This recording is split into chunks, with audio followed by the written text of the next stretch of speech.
Shalom Bapak Ibu yang terkasih dalam Tuhan, salam sejahtera, puji Tuhan. Jikalau hari ini kita bisa kembali untuk mendapatkan firman Tuhan, mendengarkan firman Tuhan yang adalah kekuatan kita, yang adalah kepastian kita, yang adalah terang bagi jalan setiap kita untuk kita tetap di dalam kehendak Tuhan. Terpuji nama Tuhan Bapak Ibu. Hari ini tema saya adalah penyesalan yang tiada lagi berguna. Penyesalan yang tiada lagi berguna. Sebelum saya berkhotbah lebih mendalam, kita berdoa terlebih dahulu. Terpujilah namamu Bapa Surgawi, Allah yang kami sembah, di dalam nama Tuhan Yesus kami mengucap syukur. Jikalau hari ini kembali untuk mendengar firman-Mu, diajar dengan kehendak-Mu, dibentuk seturut rencana-Mu, agar hidup kami sesuai kehendak-Mu dan selalu mempermuliakan nama-Mu. Terima kasih Bapa, terpuji-pujilah nama Tuhan, kekal selama-lamanya. Berkati Tuhan jemaat-Mu dimanapun mereka berada yang mendengarkan firman-Mu ini, karena firman-Mu tidak pernah kembali dengan sia-sia. Dalam nama Tuhan Yesus kami sudah berdoa dan mengucap syukur. Haleluya. Amin. Puji Tuhan Bapak Ibu. Jadi tema kita hari ini adalah penyesalan yang tiada lagi berguna. Penyesalan yang tiada lagi berguna. Setiap kita tentunya pernah menyesal. Iya kan? Saya juga pernah menyesal, saudaraku. Dalam penyesalan itu sebenarnya ada nilai yang baik, yaitu untuk memperbaiki kondisi-kondisi kita dan untuk lebih bijaksana lagi, dan tidak mengulang kembali, saudaraku, perbuatan-perbuatan yang pernah kita sesali. Dan kita merecovery nilai kehidupan kita, kerohanian kita, untuk jauh lebih baik lagi, dan kehidupan kita jauh lebih bermutu lagi. Tetapi di sini Bapak Ibu ada penyesalan yang tiada lagi berguna. Nah, ini patut diwaspadai, saudara. Kalau kita tidak mewaspadai hal ini, penyesalan ini, saudaraku, sangat panjang dan bahkan tidak ada kurun waktunya lagi. Menyesal selama-lamanya. Dan itulah yang kita khawatirkan jikalau kita dalam kondisi tersebut. Makanya firman Tuhan akan berbicara di depan supaya kita jangan sampai menyesal yang tiada lagi berguna. Jadi kasarnya menyesal itu sudah nggak ada gunanya Bapak Ibu. Karena sudah terkondisikan di alam yang kekal. Itu yang patut kita renungkan sedalam-dalamnya, seserius-seriusnya, sebenar-benarnya, agar kita tidak menunda-nunda dengan apa yang harus kita lakukan, dan kita percaya kita adalah orang-orang yang takut akan Tuhan. Dengan demikian kita tidak masuk di dalam kondisi menyesal yang tiada gunanya. Apa saja Bapak Ibu menyesal yang tiada gunanya? Yang pertama, jika sudah terlambat. Jika sudah terlambat, saudaraku, penyesalan ini tidak ada gunanya. Saya baca Lukas 16 ayat 19 sampai 31, demikian firman Tuhan. Lukas 16 ayat 19 sampai 31, ada seorang kaya yang selalu berpakaian jubah ungu dan kain halus, dan setiap hari ia bersukaria dalam kemewahan. Dan ada seorang pengemis yang bernama Lazarus, badannya penuh dengan borok, berbaring dekat pintu rumah orang kaya itu, dan ingin menghilangkan laparnya dengan apa yang jatuh dari meja orang kaya itu. Malahan anjing-anjing datang dan menjilat boroknya. Kemudian matilah orang miskin itu, lalu dibawa oleh malaikat-malaikat ke pangkuan Abraham. Orang kaya itu juga mati, lalu dikubur, dan sementara ia menderita sengsara di alam maut, ia memandang ke atas, dan dari jauh dilihatnya Abraham dan Lazarus duduk di pangkuannya. Lalu ia berseru, katanya, Bapa Abraham, kasihanilah aku, suruhlah Lazarus supaya ia mencelupkan ujung jarinya ke dalam air dan menyejukkan lidahku, sebab aku sangat kesakitan dalam nyala api ini. Tetapi Abraham berkata, Anak, ingatlah bahwa engkau telah menerima segala yang baik sewaktu hidupmu, sedangkan Lazarus segala yang buruk. Sekarang ia mendapatkan hiburan dan engkau sangat menderita. Selain daripada itu, di antara kami dan engkau terbentang jurang yang tak terseberangi, supaya mereka yang mau pergi dari sini kepadamu ataupun mereka yang mau datang dari situ kepada kami tidak dapat menyeberang. Kata orang itu, kalau demikian aku minta kepadamu Bapa, supaya engkau menyuruh dia ke rumah ayahku. Sebab masih ada 5 orang saudaraku, supaya ia memperingati mereka dengan sungguh-sungguh agar mereka jangan masuk kelak ke dalam tempat penderitaan ini. Tetapi kata Abraham, ada pada mereka kesaksian Musa dan para nabi, baiklah mereka mendengarkan kesaksian itu.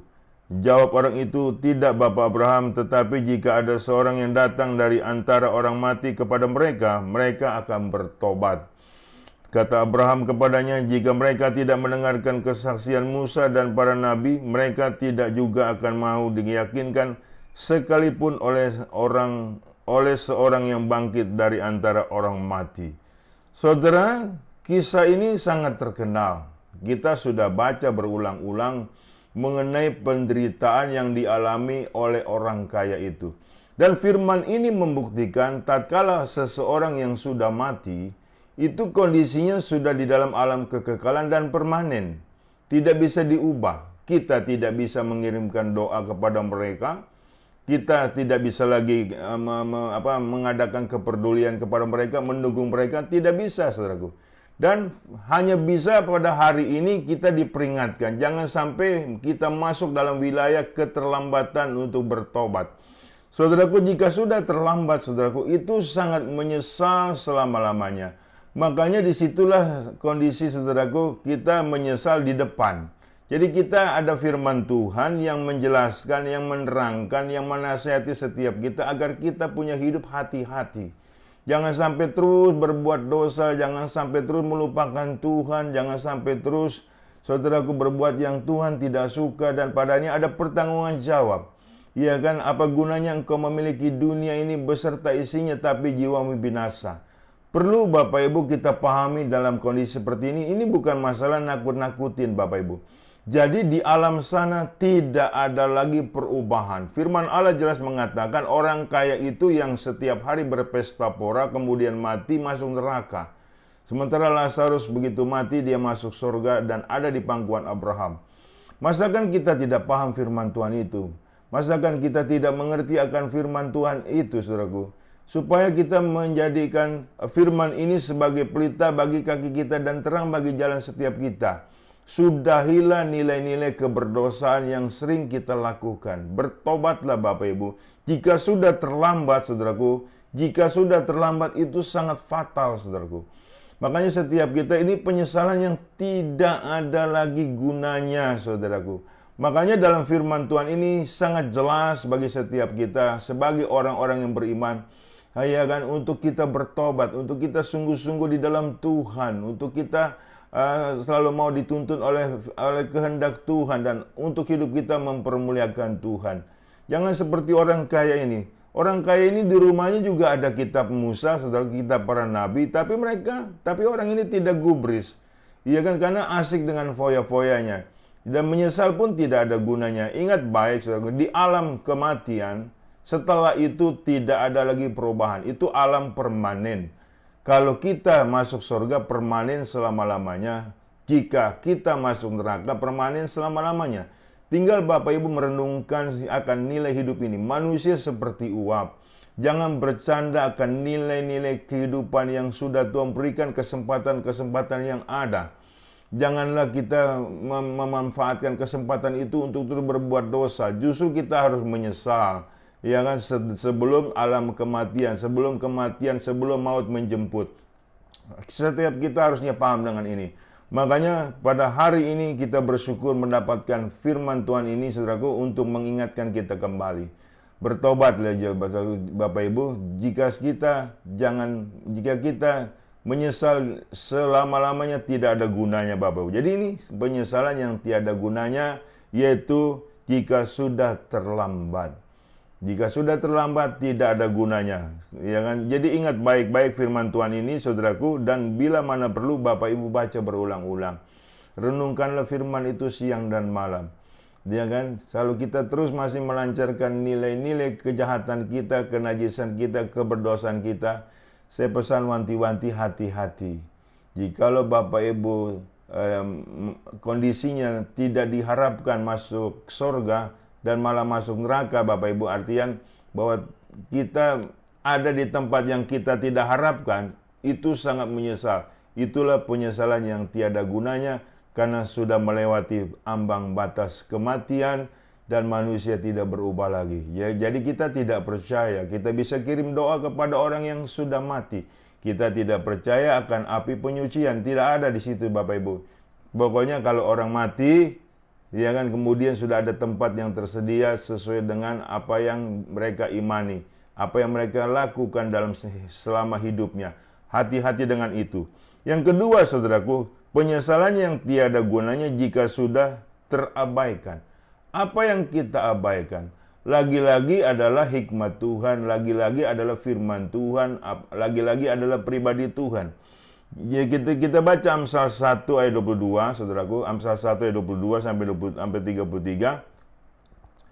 Jika sudah terabaikan, ini penyesalan yang tiada gunanya.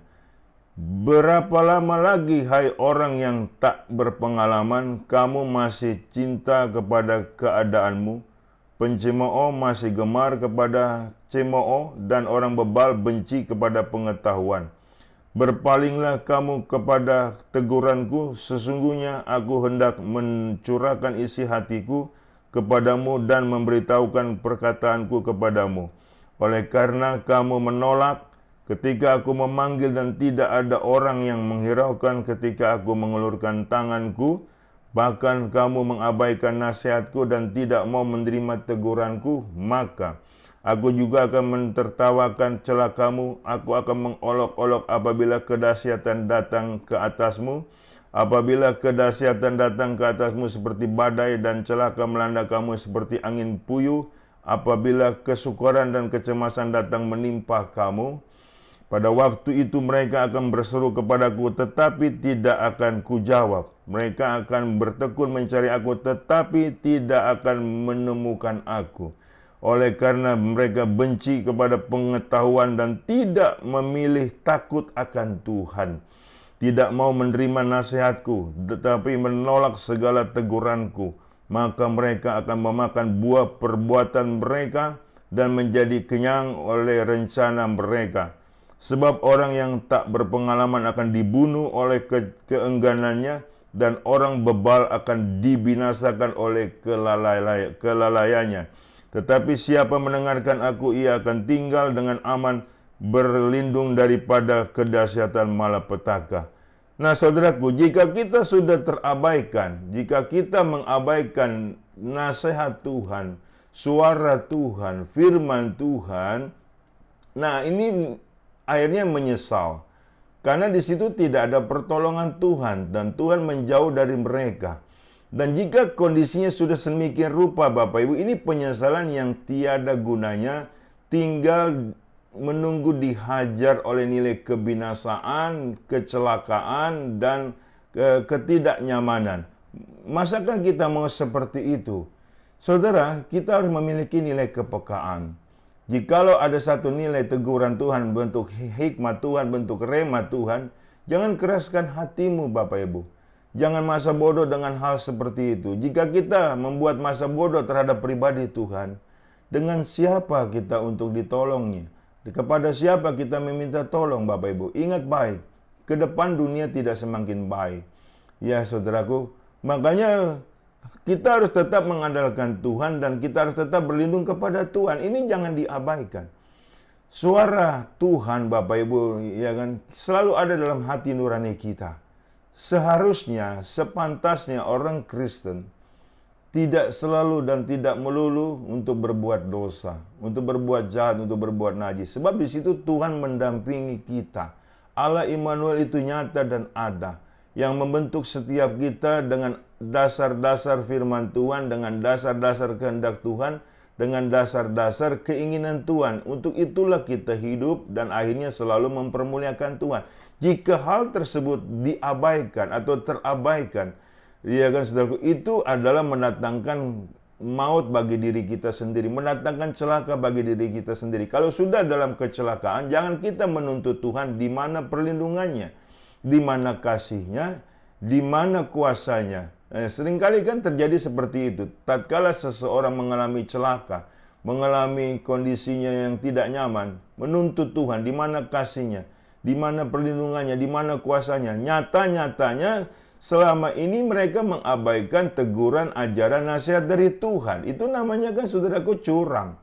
Iya kan saudaraku. Sehingga Tuhan kita ini kita mau jadikan apa? Iya kan saudaraku. Kita mau jadikan dia satpam, tanpa kita menghiraukan nilai pribadinya yang sering kita lukai, yang sering kita bikin duka kepada Roh Kudus, sehingga pada akhirnya saudaraku kita mengalami hal yang tidak nyaman alias kecelakaan, kemudian kita tuntut Tuhan. Tidak bisa, terus. Allah itu setia dan adil, dan Allah itu adalah setia dengan janjinya. Rancanganku adalah rancangan yang damai sejahtera, bukan rancangan kecelakaan. Ya kan? Tetapi kalau terjadi hal-hal yang berlawanan dengan firman Tuhan, yaitu salahnya kita, Bapak Ibu. Jadi kita jangan sampai saudaraku mengabaikan nilai-nilai yang dari Tuhan. Tuhan ini saudaraku sangat-sangat setia bagi setiap kita. Jikalau kondisi kita benar-benar selalu dengar-dengaran dengan firman, taat dengan firman, amanlah kita punya hidup, sejahteralah kita punya hidup. Karena setiap orang yang mengandalkan Tuhan tidak pernah dikecewakan. Ada amin saudaraku?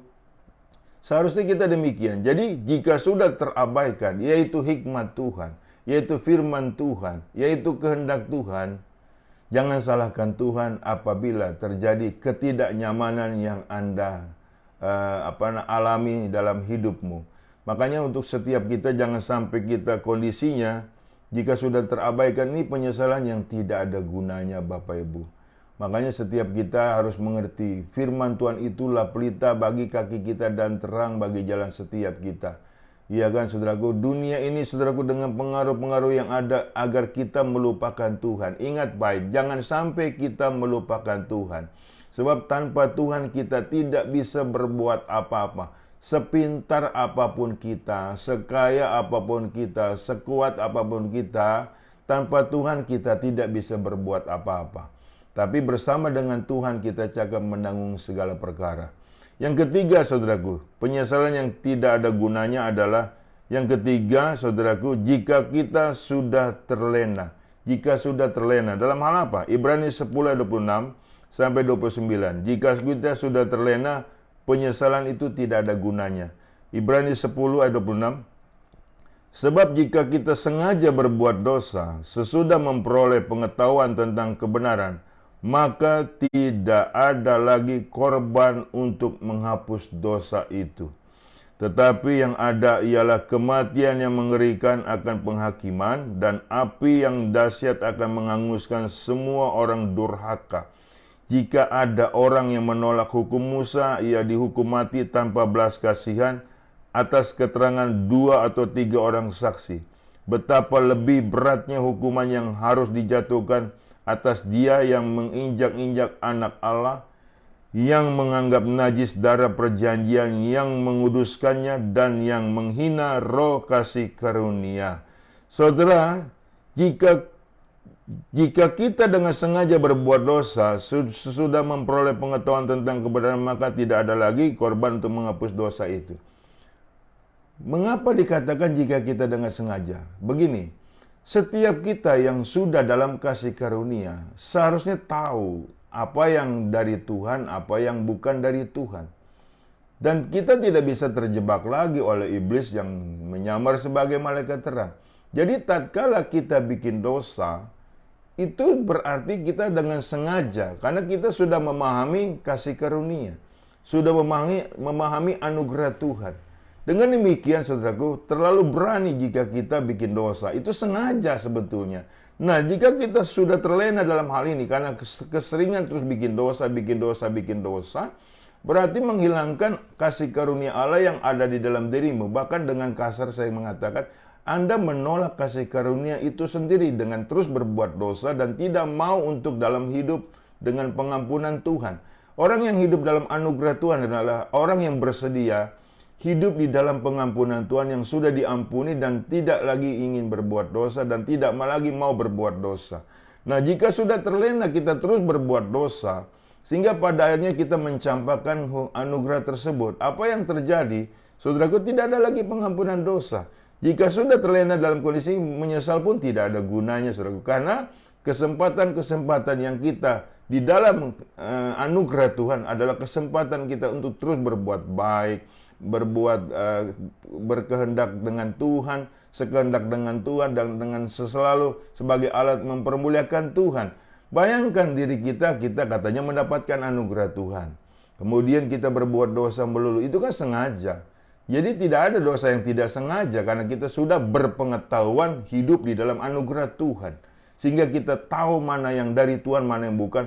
Bahkan kita bisa mengenali mana manusia lama kita, mana manusia baru kita. Itu orang yang hidup menyadari akan anugerah Tuhan, saudaraku. Bukan malah mempermainkan anugerah Tuhan dan selalu bikin dosa. Itu sengaja. Jadi tidak bisa ada istilah hilaf. Tidak ada istilah tidak sengaja. Ya kan? Makanya berani sekali seseorang yang di dalam anugerah Tuhan berbuat dosa. Kamu sudah sengaja berbuat dosa. Sama aja menghina dan menginjak-injak karya anak domba Allah. Nah, inilah saudaraku yang penyesalan yang tidak ada gunanya jika kita sudah terlena. Terlena dengan terus berbuat dosa, dengan asik berbuat dosa, kita berpikir kita mati masuk surga, ternyata nyatanya mati masuk neraka. Karena kita hidup dalam kebinasaan, itu yang menyesal tidak ada gunanya Bapak Ibu. Jadi pikir panjanglah untuk terus berbuat dosa. Manusia seperti uap Bapak Ibu, kelihatannya ada kemudian bisa menghilang dengan seketika. Hati-hati dalam hidup ini Bapak Ibu, senangkanlah hati Tuhan. Hiduplah menurut anugerah Tuhan, kehendak Tuhan, apa maunya Tuhan. Supaya kita hidup, saudaraku, tidak menyimpang ke kiri maupun ke kanan. Yang terakhir, jika penyesalan itu tidak ada gunanya jika sudah terlalu. Ya kan? Kita lihat Kisah Rasul pasal ke-5 ayat 1 sampai 11. Jika sudah terlalu atau jika sudah keterlaluan. Kisah Rasul pasal 5 ayat 1, ada seorang lain yang bernama Ananias. Ia beserta istrinya Safira menjual sebidang tanah. Dengan setahu istrinya ia menahan sebagian dari hasil penjualan itu dan sebagian lain dibawa dan diletakkan di depan kaki rasul-rasul. Tetapi Petrus berkata, Ananias, mengapa hatimu dikuasai iblis sehingga engkau mendustai Roh Kudus dan menahan sebagian dari hasil penjualan tanah itu?